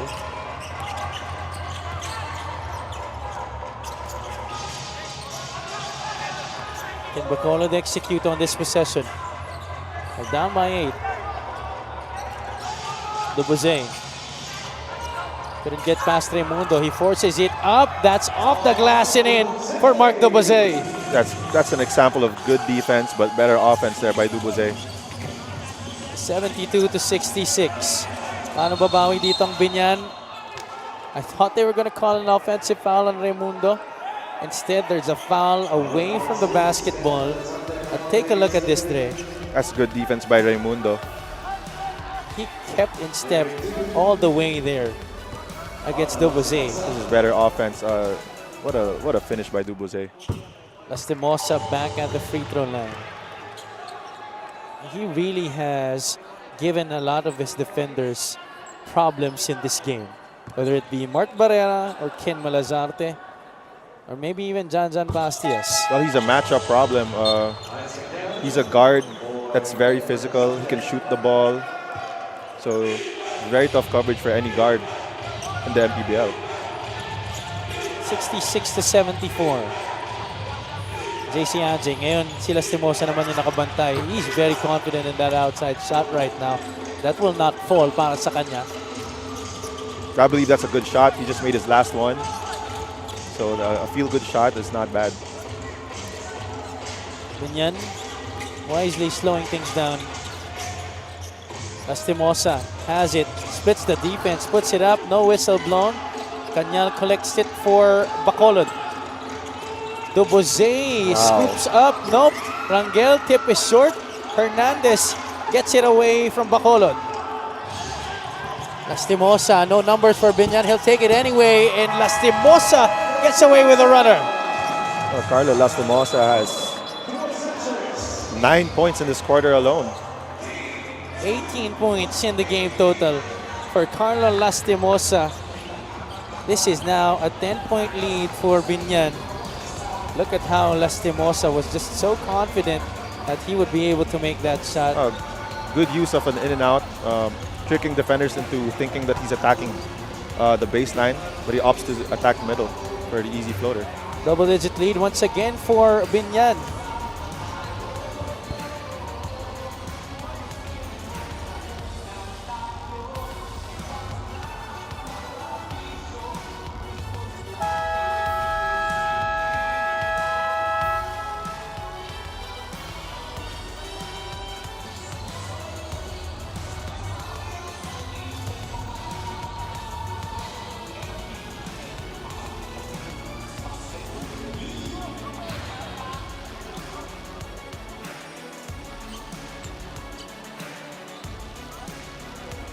Mark Dubuze and the Bacolod Tubos Slashers currently down by 10 points here against the Biñan Tatak Gel. It really showed a lot of good fight in this game, but here in the fourth quarter, that man was responsible for helping Biñan pull away and re-establishing a double-digit lead. The lead is 10 right now for the Tatak Gel, 76-66. Yes, Hernandez and Lastimosa helping Biñan pull away from Bacolod in this fourth quarter. We're glad to have you with us. This is Javi Palanya alongside Andre Doremdes and Ms. Gianna Llanes. Bacolod deciding to go quick. That's Aldave Canoy drawing the foul on Warren Bonifacio. Definitely not impossible here for Bacolod, especially if they make their free throws. There's still a lot of time on the clock. A lot of things can still happen. And if he makes both, it's just an 8-point game. Bacolod shooting 22 out of 32 from the free throw line sa laro na to. That's a lane violation. Canoy crossing even before that shot hit the rim. Biñan with an early timeout. 2 minutes and 38 still remaining here. Coach Boyet wanting to make sure they're in the lead, 76-67.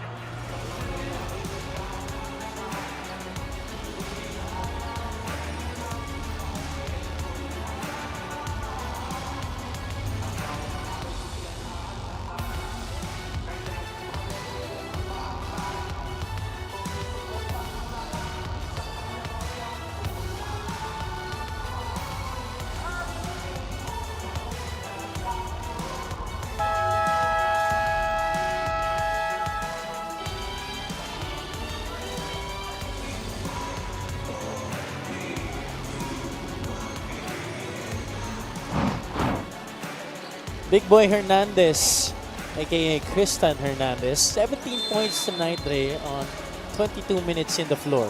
Yes, making good use of the minutes that he's been given by Coach Boyd, scoring 17 points on an efficient 5 of 7 from the field. Also contributing 6 rebounds as well. Solid night tonight for the former Parañaque Patriot. Really leaving his imprints on this game. But Biñan not yet quite out of the woods. Important defensive possession here for Bacolod. Both teams in the penalty. Raimundo gets by the defense. The help from Canoy forces the miss. Aldave taps the ball up in the air. But Biñan gets it back. That's a foul on Pastias. That will send Warren Bonifacio to the line. That's an unnecessary foul there. Especially Bacolod is in the penalty right now. Hindi makapaniwala si Coach Pao Vilona and the rest of his coaching staff. Napaupo na lang si Coach Pao eh.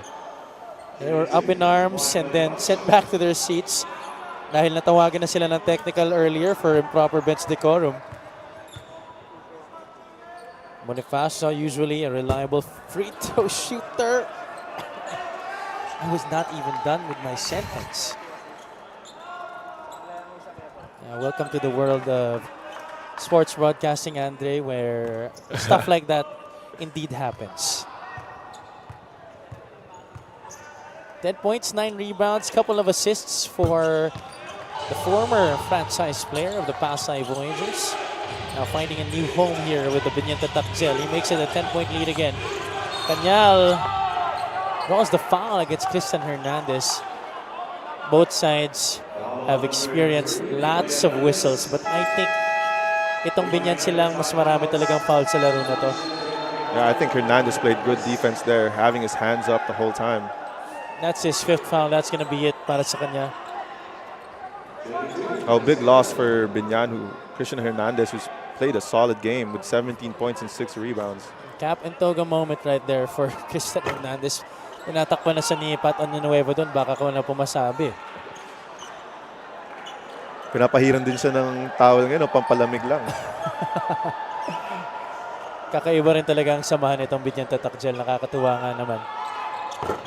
Ooh, free throws. Looking like it's one of the things dooming Bacolod in this game. Patuloy pa rin na tinatakpan dito ni Pat Nuevo si Christian Hernandez. Can Biñan hold on for this victory? There you go, isolation. Bonifacio still sets the screen. Cañal switches on him, crossover, hangs in the air. Lastimosa could not get it. What a crossover there by Lastimosa. Dubuze goes into the defense. No foul called. Apologizing to the bench there, but they will keep possession. Minute and 30 remaining sa laro na to. Good defense there by Pamboy Raimundo. Canoy to Barrera.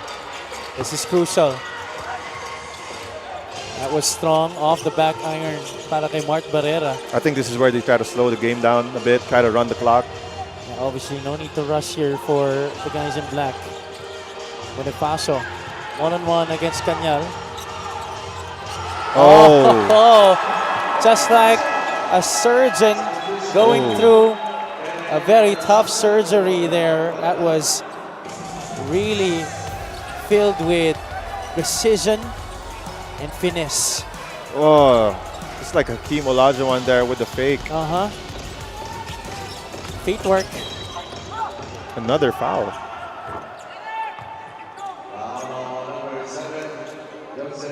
The problem is Bacolod has been missing a ton of their free throws.